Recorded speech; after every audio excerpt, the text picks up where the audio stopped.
The year is 1995. Coolio tops the charts with Gangster Paradise. People are going to the theater to Die Hard with a Vengeance. And Bill Gates is recovering from jumping over a chair and celebrates the release of Windows 95. And somewhere in a sleepy town of Boise, Idaho, Micron prepares to release their first personal computer.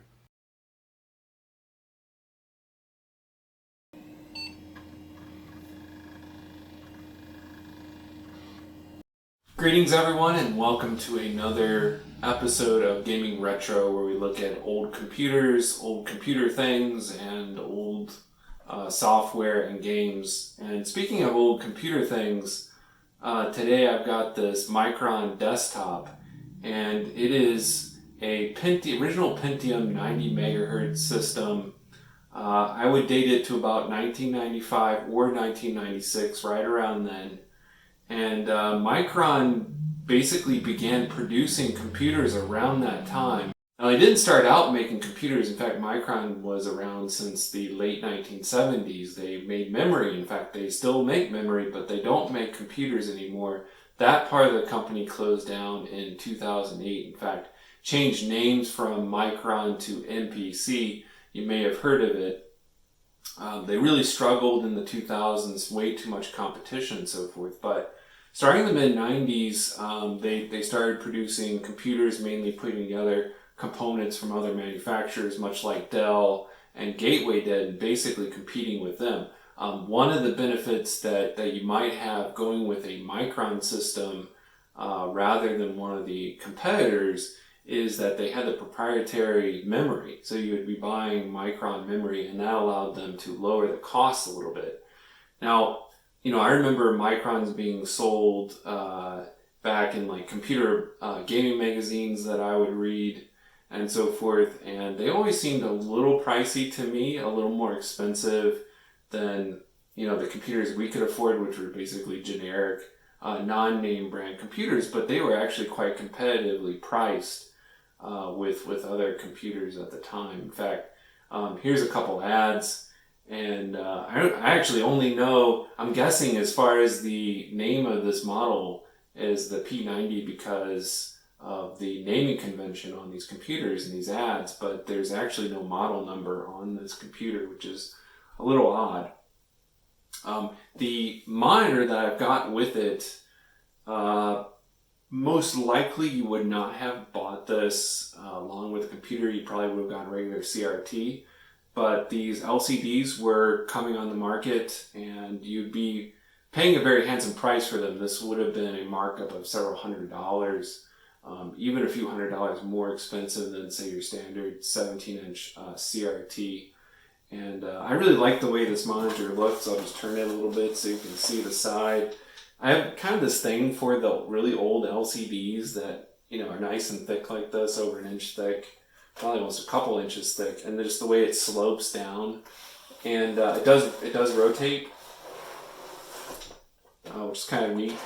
Unfortunately, you can't actually bring the display up and down, but it can rotate, and it does have sound. It does have these speakers in the bottom here. You'll notice that I do not have speakers.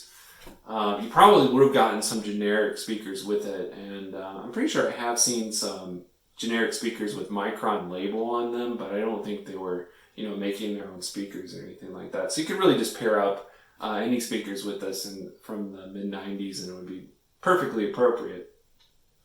Keyboard, nothing terribly special there, just a rubber dome keyboard, but it is the keyboard that you probably would have gotten with the system. Same with the mouse.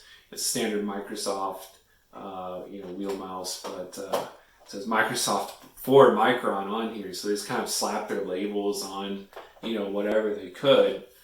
And I do believe this is, their design of the case. I've seen it on other computers, Pantex. I've got an ad here in the UK, but I'm pretty sure they were owned by Micron, and they were simply selling them under that name in the UK for whatever reason. Taking a look at the back here, we can tell that it's more or less a standard AT style case maybe slightly unusual in that the power supply is turned on its side here. But I suppose that wasn't all that unusual at the time. But you've got your parallel serial ports here for your old style mouse. Got your AT 5 6 pen connector for the keyboard, and we'll go through these cards once I open up the case. But you'll notice the Made in Idaho logo here. So Idaho, known for potatoes and Micron computers. In fact, Micron was founded and is still headquartered in Boise, Idaho. Now the case comes off with this screw that just screws in here. So it's one of those with just a single primary screw holding the case on. It also has this clip down here that basically you have to take the case back and then up, and you can lift it off that way. I'm not a huge fan of this case. It was this kind of design was fairly common at that time. What wasn't all that common was this kind of flimsy piece of plastic, basically, that should snap into place, but it's broken over time and isn't really all that robust anyway. So I'm not really that surprised that it basically broke. But what it's supposed to do is hold the two sides of the case together, of course, and give it a little more stability. But it's just so prone to breaking that it's maybe not all that useful of a feature. All right, let's take a look at the inside of the case here. And it's pretty clear that they weren't thinking a whole lot about airflow. Not that that's atypical of these older cases.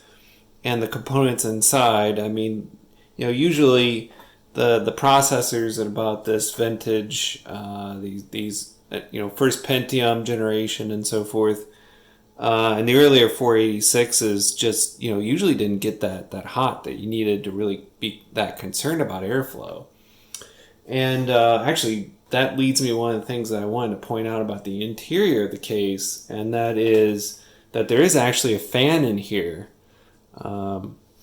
That's a little unusual, again, for this first generation of a Pentium processor, because these didn't really get that hot. You can actually see the processor here.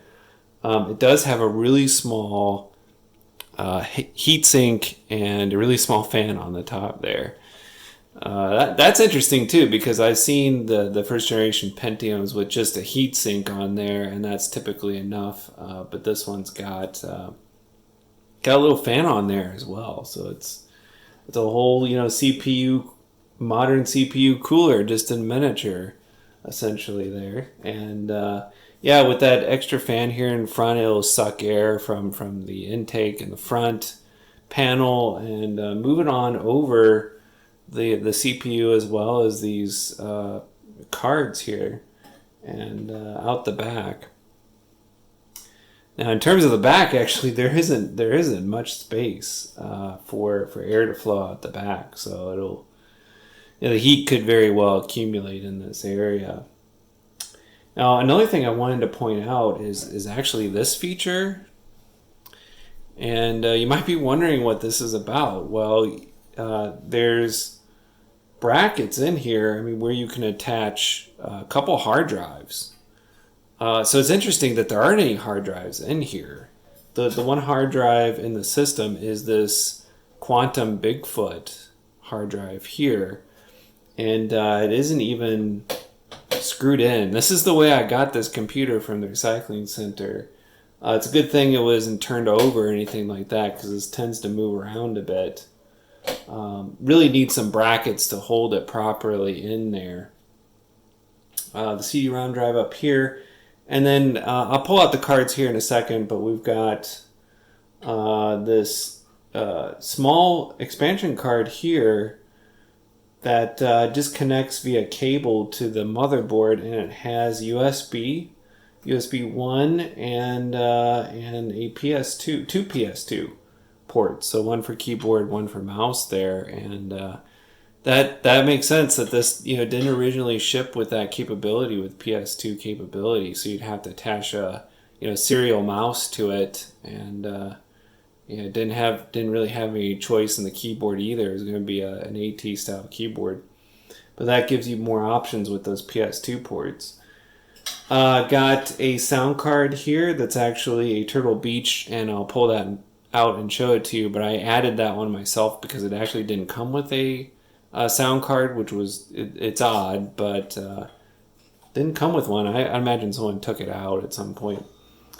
And then a video card here, and then the modem below it. Before I pull the cards out, just a couple other things that I noticed that you might be interested in. So it's got 3 ISA slots and 4 PCI. And then up here, in terms of the power connection, it's got basically both the AT and the newer 20-pin connector in there.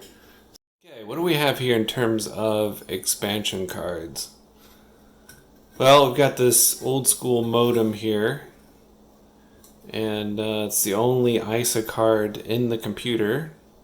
The really interesting one that I want to talk about a little bit, if you know more about this card, by the way, let me know in the comments, but this is a Matrix Mystique, I believe. So I think these came in 4 or 2 megabyte varieties, this VGA graphics card.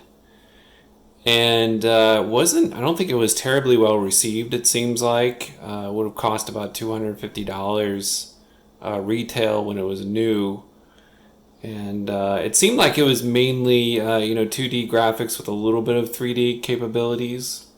As MGA says 64-bit graphics. I don't know what that's referring to exactly, but yeah, that's the graphics card that came with it. And I can, it says 1996 on it, and I can believe that this is actually the card that came with the computer that is original. So I suspect that both the modem there and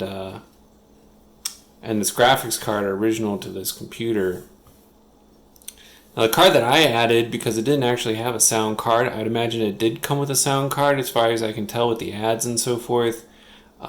This particular Micron would have probably come with a Sound Blaster 16 card, but something that's fairly equivalent to that, in fact it might even be a little better, is this Turtle Beach card that I just had laying around, and I thought, just go ahead and give it a purpose, put it in a computer and see how it does. So I rather like this card. It has pretty good compatibility with Sound Blaster, and I haven't really had any problems with it as of yet, so pretty happy with that.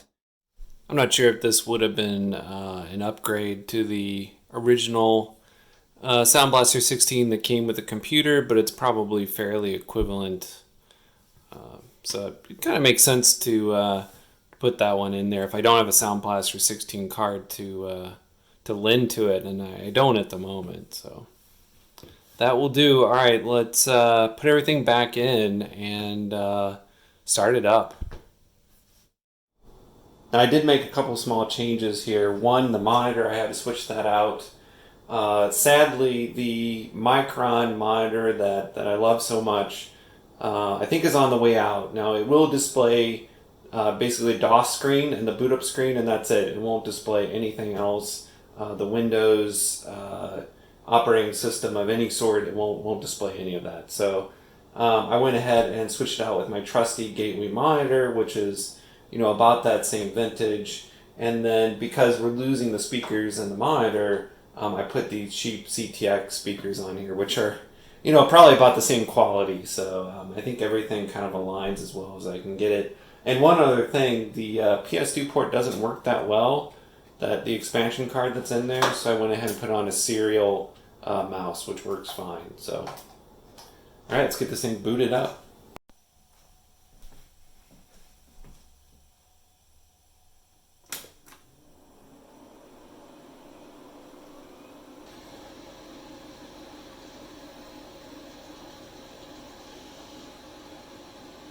Now, one thing I think I forgot to mention is that This actually has a 64 megabyte RAM module in it, which is more than you'd probably expect to have if you bought this new in 95 or 96. You'd probably go with 16 or 32 megabytes.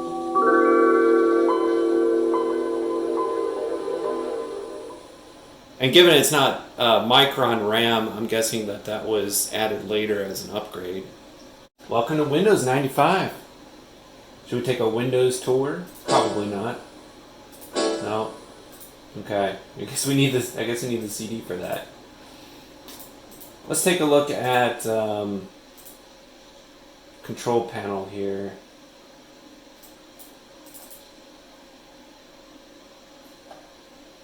Yeah, so 64 megabytes of RAM, just has original Pentium.